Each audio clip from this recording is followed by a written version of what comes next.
एक समृद्ध गांव के किनारे नामकरण नाम का एक किसान रहता था। वह गांव का सबसे धैर्यवान और कठिन परिश्रमी किसान था। नामकरण के पास एक छोटा सा खेत था, जिसमें वह अपने सभी प्रयासों के बावजूद अपनी फसलों को लहलहाते हुए नहीं देख पाया था। एक शाम, जब वह उदास मन से अपने सूखे खेतों को देख रहा था, तभी एक रहस्यमयी साधु उसके खेत के पास से गुजरा।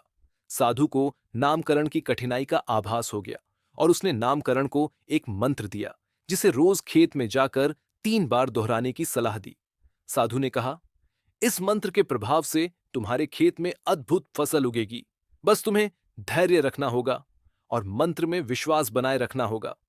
नामकरण ने साधु के निर्देशों का पालन किया और उसके बताए मंत्र को नियमित रूप से जपने लगा। कुछ ही दिनों में उसके खेत हरे भरे हो गए और फूलों और फलों से लद गए। अन्य किसान नामकरण के खेत की समृद्धि देखकर चकित रह गए। पड़ोसी ईर्ष्या से भर उठे और उसकी सफलता का राज जानने के लिए उसके पीछे पड़ गए। नामकरण ने किसी को भी साधु के मंत्र और अपने प्रयासों के बारे में नहीं बताया, लेकिन सफलता के अहंकार में वह मंत्र जपना भूल गया। उसके खेत फिर से सूखने लगे और उसे अपनी गलती का एहसास हुआ। नामकरण ने फिर से मंत्र जपना शुरू किया और इस बार उसने न केवल अपने खेतों की, बल्कि अपने मन की भी सिंचाई की। उसने अहंकार को त्यागा और फिर से साधु की शिक्षाओं पर चलना शुरू किया। उसके खेत फिर से लहलहाने लगे और इस बार उसने अन्य किसानों की भी मदद की। उन्हें उसी मंत्र से अवगत करवाया और समझाया कि कठोर परिश्रम और धैर्य से ही वास्तविक सफलता मिलती है। बदले में अन्य किसानों के खेत भी फलने फूलने लगे और गांव में समृद्धि की नई लहर आई। ये सब नामकरण की धैर्य और उदारता का प्रतिफल था। कहानी में अब एक नया मोड़ आया। नामकरण द्वारा सिखाए गए मंत्र का जादू गांव के हर खेत में चलने लगा था। गांव में समृद्धि का सैलाब आ गया। लेकिन जैसा कि हमेशा होता है, सफलता ईर्ष्या को जन्म देती है।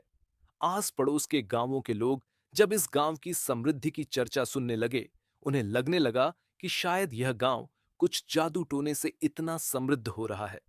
ऐसे में एक लोभी साहूकार, जिसका नाम लोभधन था, उस गांव में आया और नामकरण से मिलकर उस मंत्र के विषय में जानने की कोशिश की। नामकरण ने शुरू में तो उसे मंत्र नहीं बताया, लेकिन लोभधन ने अपनी चालाकी से उसे जाल में फंसा लिया और अंततः मंत्र प्राप्त कर लिया। लोभधन ने उस मंत्र का उपयोग अपने लाभ के लिए किया और अपने गांव में लौटकर उसे सबको बेचना शुरू कर दिया।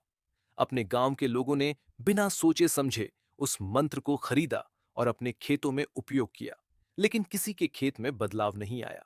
असल में साहूकार ने मंत्र को गलत तरीके से प्रयोग किया था, जिसके चलते उसके गांव में न केवल फसलों में इजाफा न हो सका, बल्कि समस्याएं भी बढ़ने लगीं। जब इसका पता नामकरण को चला, तो वह दुखी हो उठा। उसने लोभधन के गांव का दौरा किया और लोगों से समझाया कि यह मंत्र केवल पैसे से नहीं खरीदे जाने वाले होते, उनके प्रति सच्ची श्रद्धा और समर्पण होना चाहिए। गांव वालों ने नामकरण के प्रयासों और उसके विचार की सराहना की और लोभधन से वापस अपने पैसे वसूले। लोभधन को भी अपनी गलती का एहसास हुआ और उसने नामकरण से क्षमा याचना की।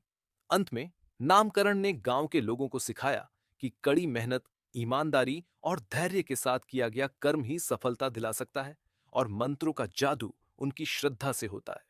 इस तरह दो गांव एक साथ फिर से समृद्ध और खुशहाल हो गए। नामकरण का नाम सभी गांवों में प्रसिद्ध हो गया और उसे एक सम्मानित व्यक्ति के रूप में पूजा जाने लगा। नैतिक शिक्षा, सही मार्ग और विधि से किया गया प्रयास ही सफलता का राज होता है और छोटे छोटे लालच हमें सच्ची खुशी नहीं दे सकते।